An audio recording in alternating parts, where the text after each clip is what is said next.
Well, Paul, we expect Georgia to be excellent. That was Stephen A. Smith talking to his friend or whatever they are now, Paul Feinbaum on ESPN the other day.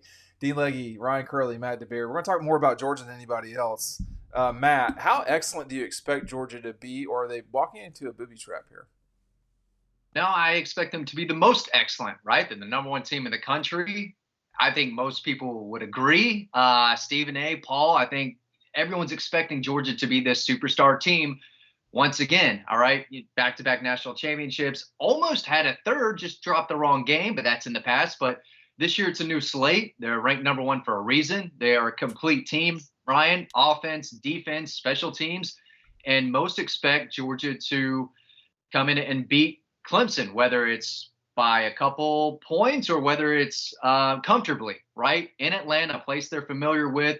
Dabo Swinney went on and on this week talking about how great Kirby Smart and the Dogs are. I don't know if he's playing the little old Clemson vibe or if he's being serious. He might just be serious because they are that good. So a lot of people, I think, have high expectations for the Dogs. So does this crew. And I'm expecting them to really impress against still a very solid Clemson team. That's not a bad team at all. And they're going to make Georgia earn it. But I think they are clearly, Ryan, better in this matchup. Yeah, and I think especially on the defensive side of the ball, Clemson could maybe cause some problems. This first week, kind of getting into it, maybe it's just first quarter for a team like Georgia. I think it'll be a lot different than a year ago when you're diving into a season with a little bit more transition, new OC, new quarterback, dealing with injuries in the running back room. Might still be dealing with that problem a little bit, but I just expect it to look smoother than it did a year ago. Maybe not quite as smooth as in Mercedes-Benz Stadium 2 years ago when they opened up against Oregon, but I think it'll be somewhere in between their season opener last year and that Oregon game. Just because I think that this team, if we're playing the comparison game, this team reminds me the most of the 22 team kind of over the last few years. Yeah, I agree with that, by the way. Hey, listen, real quick announcement. Not this Friday, but next Friday, I'll be at Red Zone in Athens. We're going to do a little meet and greet. So stay tuned for the details on that. We'll have a little bit more of that on late Friday afternoon. So stand by. I agree with you about 22 in terms of if we're comparing Georgia to what it's been in the past, it's much more like 22.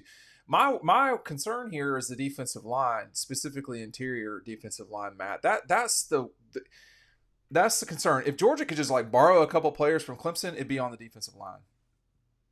Yeah, they've got good players, but Nazir Stackhouse, good player, not a great player. Warren Brinson, good player, not a great player. Tyrion Ingram's Dawkins, a guy who has flashed big playability when he's been in there, but he hasn't been consistent. He's not an every down guy. So there is no Jordan Davis on this roster, Ryan. There's no Jalen Carter, and there's no Devonta Wyatt, right? They don't have that type of guy, a true game wrecker, right? They've got guys who can do their job, but is it a good enough group, again, specifically on the interior, to bring you what we saw in 21 and 22, where teams just could not run up the middle on Georgia? It just wasn't happening.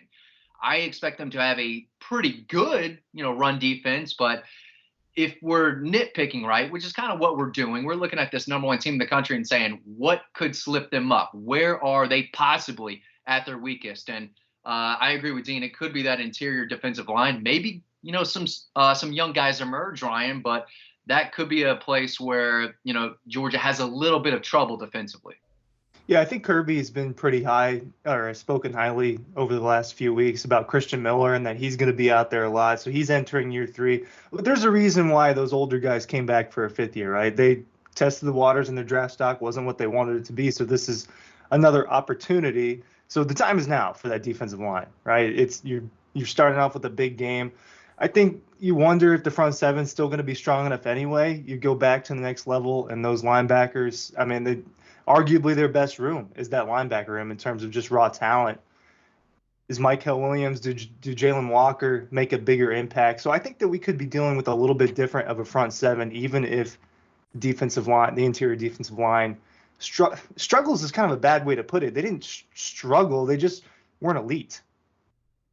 Yeah, we're being harsh, no question. But I want to just say this real quick, Matt. You talked about Devontae.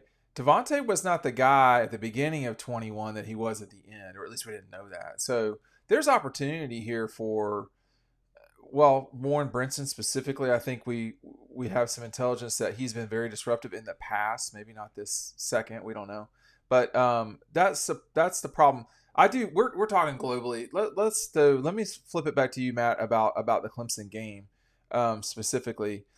This ticket has kind of slowed down. There's fewer people going to this game. There's less demand than there was. I think it's a little bit soft on the Clemson side of things. We'll see what it's like when we get there.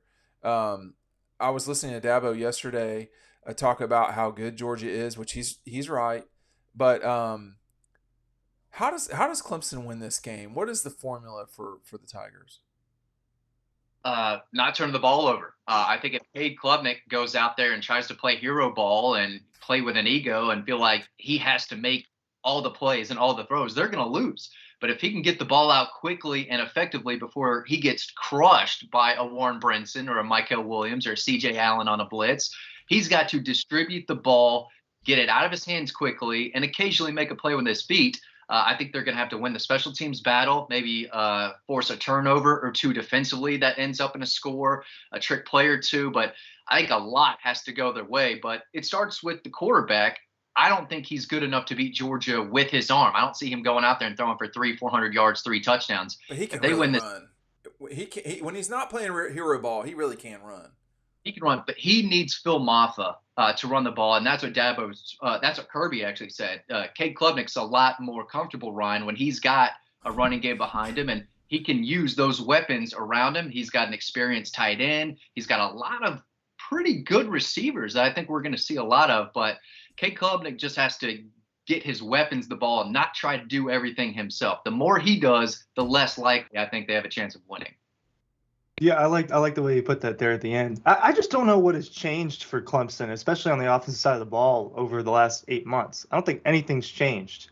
So to me, I don't think their offense is going to do great against the Georgia defense that I think could be slightly improved from last year. But when you flip it around, you look at the defensive side of the ball for Clemson, you're just going to have to get stops if you want a chance in this game, because I think this is a Georgia offense that has a lot in it. I think they can put up a lot of points. If they can't get stops, I don't know if it's going to happen, just because I don't think Clemson got better over the last 8 months. I really don't. I mean, they added a couple freshmen, maybe a couple freshmen contribute, but for the most part, this is the exact same team that barely beat Kentucky in December when we were down there in Fort Lauderdale. I just don't see how this is that much different of a team, a similar coaching staff. I mean, unless Cade Klubnik made this big jump over the offseason, which is possible, we just have to wait and see. I don't think that this is a different team than last year.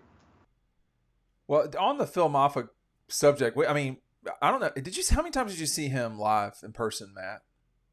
Probably twice. I didn't think he would turn out to be this good. Clemson does a good job with development sometimes.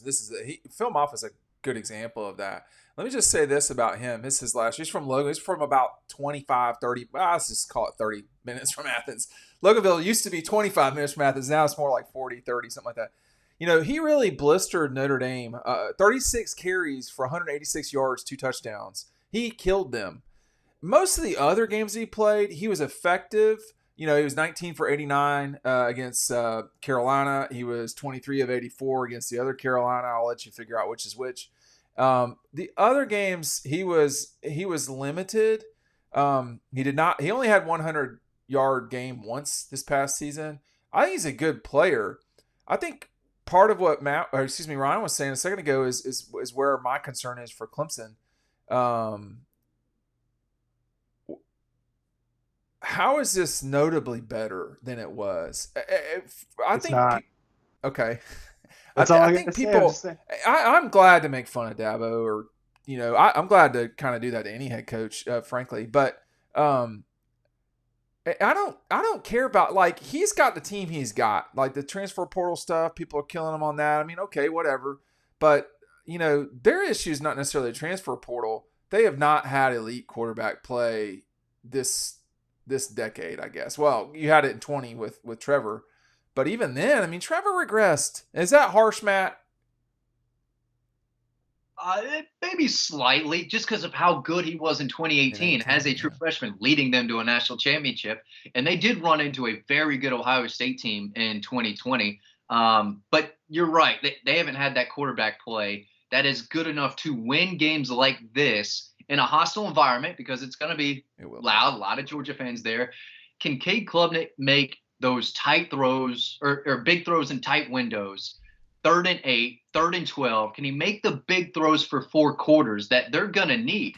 Because it's going to be tough to run on Georgia, even with Phil Maffa. So they are going to be in, some 2nd and long, 3rd and down long situations where everyone knows he has to throw it. Can he make those throws with the game on the line with a big 3rd down? That's where I have a question mark with him. Here's the thing, Ryan. He plays well sometimes. Like, he really does. My issue with him is he's way too inconsistent. Like, for instance, they shocked Notre Dame. I mean, I thought they'd win that game, actually, but I don't think a lot of people did. He was 50% in that game. He was not the reason they won. Against Kentucky, he really threw the ball well, 73%. They got sacked 8 times. That's not because of offensive line exclusively. I mean, that's just not acceptable. Hold on, I'm still rolling here. Against Duke, he was not good. He threw 9 interceptions last year. There were only a few contests where he did not. There were only a few contests where he wasn't either sacked or threw an interception. Like, that's the problem with Clemson right now as it stands, Ryan, is that Klubnik, I think, is not consistent. He played great against Florida State, the way I remember it. And then he would just do something, and you're like, bro, what are you doing right now? He cost them the game against Miami. He literally cost them the game. That was unexcusable. I don't know what he was thinking. That still aggravates me. I remember watching it, y'all. My wife's a Clemson fan. We're trying to have a good off weekend night, and this guy wants to pull the ball. I didn't understand it, but anyway, Ryan, he played well against. There were teams he played really well against, and then there were days where he had 50% throwing. He had that against South Carolina, against Notre Dame, against Miami. He was in the 50s against Florida Atlantic. I mean, y'all remember the Duke game? He was just not. He's got to be more consistent. And you're playing Georgia, a team that if you're not consistent, you're in real trouble. If he doesn't have time to throw and a clean pocket, it's going to be a disaster for them. I mean, most of what they do well on offense is just quick hitting, getting the ball out, screen pass. It's basically what Florida State was trying to do the other day. That's the type of offense that Clemson ran last year, and I imagine it's going to be similar this season. But he struggles to throw downfield, and you need a couple more seconds to do that. And he's not going to have those couple extra seconds against a team like Georgia. If he didn't have it against those other teams last year that don't have as good of a defense. So I think it's going to be a real struggle fest on Saturday, I do, for their offense.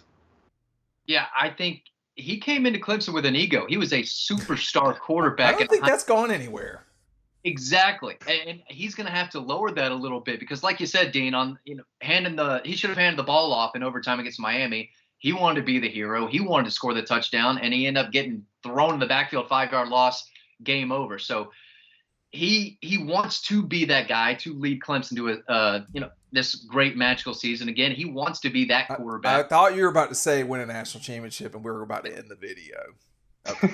No, I think they have zero chance of winning a national championship this year. But he has got to do his job a little better, and that means maybe taking the ego down a little bit. And again, like Ryan said, get the ball out quickly. They're going to have to test Georgia vertically just because you have to. You can't nickel and dime them up the field for 4 quarters. And we don't know about their DBs to some degree.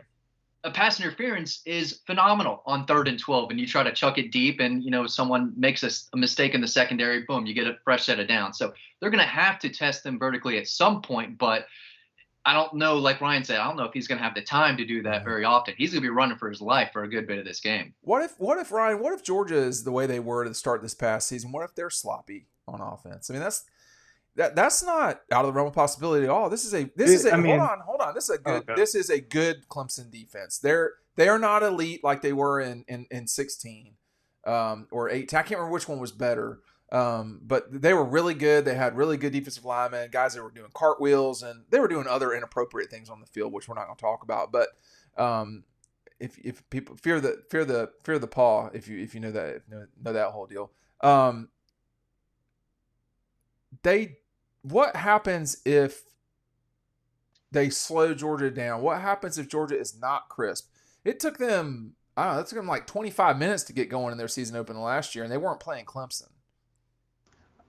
It could be more like the Auburn game last year. If Georgia's offense is not crisp, then it could get to a situation where they have to fight. I mean, that was an example of them just being sloppy for 2.5 quarters, right, against Auburn. Couple turnover, or maybe it was just the one turnover. But I believe which they team do had you two trust? Yeah, turnovers. which team do you trust more if it's just this sloppy matchup? I mean, I would Georgia. trust the team with the better coach and the better players. So I think if it gets like that, you could see Georgia kind of chokehold its way to the end. But I just have a hard time seeing this Clemson team put up enough points to win this game. But you're certainly saying with certainty that Kirby Smart is a better coach than Dabo Swinney. They both have the same amount of national championships. One was in the last decade. Matt. Yeah, I think it's clearly Kirby. But, before I forget this, one thing I want to see different from Georgia is that, last year was kind of a theme of, boom, Georgia's down 7-0 early in the first quarter. I think I want to see them get out to a hot start and get on the board early because I do think Clemson's going to fight. And the longer they're in the game, it can stay in it, the better chance they have of winning. So I think it's important that Georgia gets off to a hot start, maybe gets a stop, on Clemson's first possession, score, and really get that Mercedes-Benz crowd into it because the Georgia fans can really tear that place apart when they get loud and excited. So I think it's really important, especially in this game where, Clemson wants to keep it close as long as possible. I think it's important for them to get off to a really good start in that first quarter. All right. Thanks for watching.